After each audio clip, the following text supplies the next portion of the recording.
Welcome, everybody, to the Steve Smith Podcast. Really happy to introduce my friend, Melissa Halas. Melissa is a registered dietitian and nutritionist. She has a master's degree in nutrition, and she recently published a book called The Plant-Based Boost, Nutrition Solutions for Athletes and Exercise Enthusiasts. And as if that's not enough, she also has a book, The Plant-Based Boost Cookbook, 100 plus recipes for athletes, exercise enthusiasts. Melissa, welcome to the show. So excited to be here. Melissa, you're an advocate of plant-forward eating. What does that mean? When we look at, plant-forward eating or even plant-based eating, it doesn't mean that you need to eat 100% plant food. That's what a vegan is.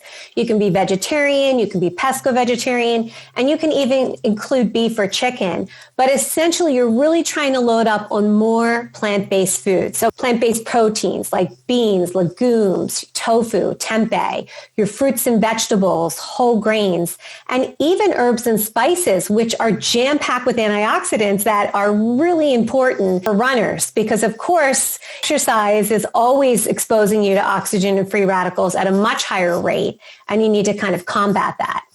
And when we look at antioxidants, which are really essentially phytonutrients. So phytonutrients are what give all plant-based foods their color and their benefits. And each one has a different health benefit in your body. For example, I love anthocyanins for runners and athletes. Those are found in red and purple foods, not just because they're good for the cardiovascular system, but they're good for brain health. And we want to protect our neurons for those fast reaction times. If you're running on a trail and you don't want to trip, want those neurons firing. Well, what are the potential concerns that plant-forward athletes should consider? It's really about allowing your body to adjust and doing that slowly. You just kind of slowly add. If you're eating like a turkey chili, maybe you cut half of the turkey with lentils. So you just don't, start at 100%. There's a lot of positive things, of course, too, like cognition, recovery, disease prevention, but probably the biggest benefit would be that plant-based athletes have higher glycogen stores.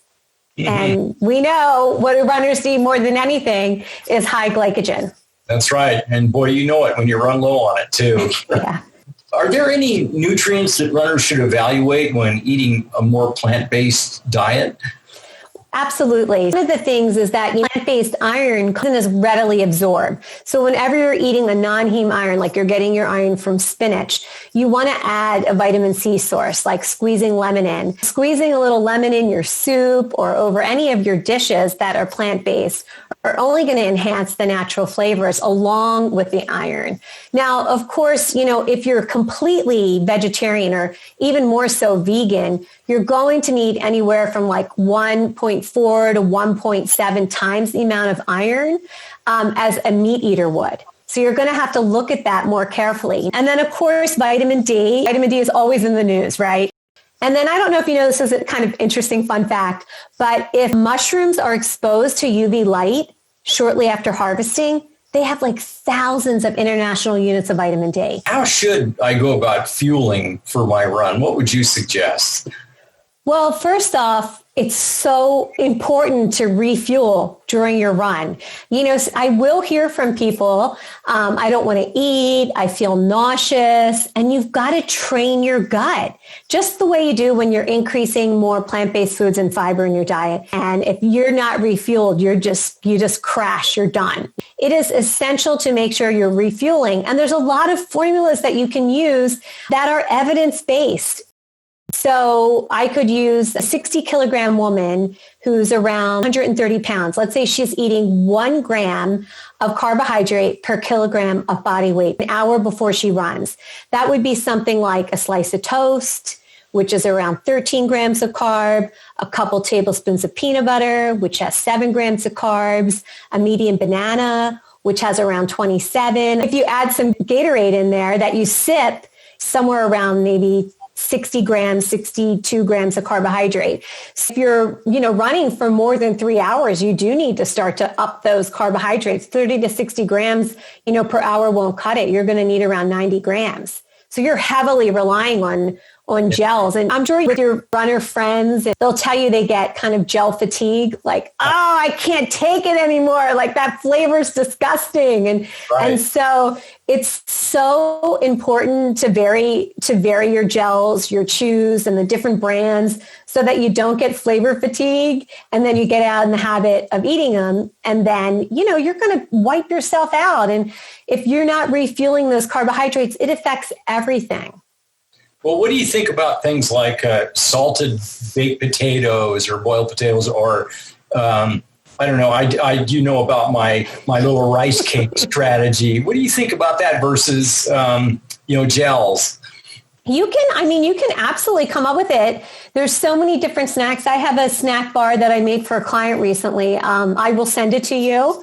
It's got dates in it. Do you like dates? Dates, yes. Very good.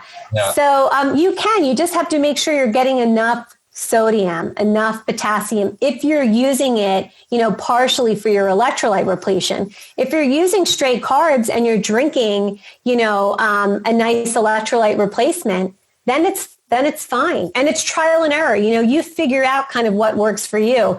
My guess is with your white rice ball, those balls that you make, right, you're probably getting 30 to 60 grams of carbohydrate if you're refueling on them frequently enough. Yeah, let's talk about recovery. Probably the first thing to think about is fluids. One of the strategies we recommend as dietitians, it's weight, urine, and thirst. After exercise, you want to weigh yourself, and for every pound you lost, you want to have around 16 to 24 ounces of water. Now, of course, during the race, you got to make sure you're hydrating. So it's not this like huge dramatic loss, and you need to make sure you're getting adequate electrolytes. And, if you're dehydrated, you're going to feel it in your performance. And also looking at your urine. Sometimes I have athletes who overhydrate. You're really aiming for a PAL urine. And then, you never want to rely solely on thirst as an indicator. Usually by the time you're thirsty, you already need liquids. Anytime that you have darker urine or you're very thirsty or you've lost a lot of weight, if you have two of those measures, you're likely dehydrated. So after a race, of course, you have to make sure that you're rehydrating. After a big race, like you just run a half marathon or a marathon, what do you think about in terms of post-recovery carbs and protein? Oh, it's so important. I mean, if you're lucky enough to have your family there, they can have your little post-meal kit, all ready for you. You're definitely going to want to obviously rehydrate. You're going to need carbs. I will say, of course, complex carbs are always better, but a lot of times you're going to need simple carbs. You're going to need not the healthiest choices because your stomach might not be up, to be able to handle anything really that complex. But once you're able to eat, you really need a source of leucine. Leucine is an essential amino acid. Aim for around 3 grams of this. It's one of the most important chain amino acids for muscle protein synthesis. So it's something I'm always looking at with athletes. Greek yogurt, so like a smoothie bowl, black beans or white beans, or even cottage cheese, tempeh, tofu, and of course, milk. Chocolate milk is always fantastic, right? For recovery, and it's delicious. Really, it kind of hits the spot, but those are all good sources of leucine. And you want to make sure that, you're getting adequate protein to repair all those muscle tears. And that's where leucine comes in. Well, that's really helpful. I've never heard that leucine is an important branch chain amino acid. As a sports nutrition dietitian, do you have some top tips for race day? Dietitians, we always use the word track and trend. You're tracking and trending and you're seeing, what works and what doesn't work. And you're keeping a notebook and some notes to really make sure that when race day comes, you already have a strategy. You've tested it out on the few long runs before the marathon. Run race day with your favorite gel. This is not the time to take the free samples. Remember, hydration is an all-day affair. You should be thinking about it the night before, the morning of, and throughout. Pump up your carbs leading up to race day. We used to think you had to carb load for several days. Now it's a much shorter window of, sometimes even less than 2 days. But you want to practice carb loading well before the day of the marathon in your long runs leading up to it. And then, of course, plan your post-race meal. Know where you're going to eat. Know what you're going to order. think about that and make sure that you're also having a good source of leucine along with repleting those glycogen stores. They're done. They're gone. You need to eat them or you're going to be wiped out for, a couple more days to come. I like it because it's a lifestyle enhancement. And anytime, people often think, okay, I'm on an exercise program, I'm doing a lot. And people who are on an exercise program are doing a lot, but you can't do it on exercise alone. The nutrition plays such an important role. We're so conditioned by our families and by all the social mechanisms we have in place for eating and what we eat.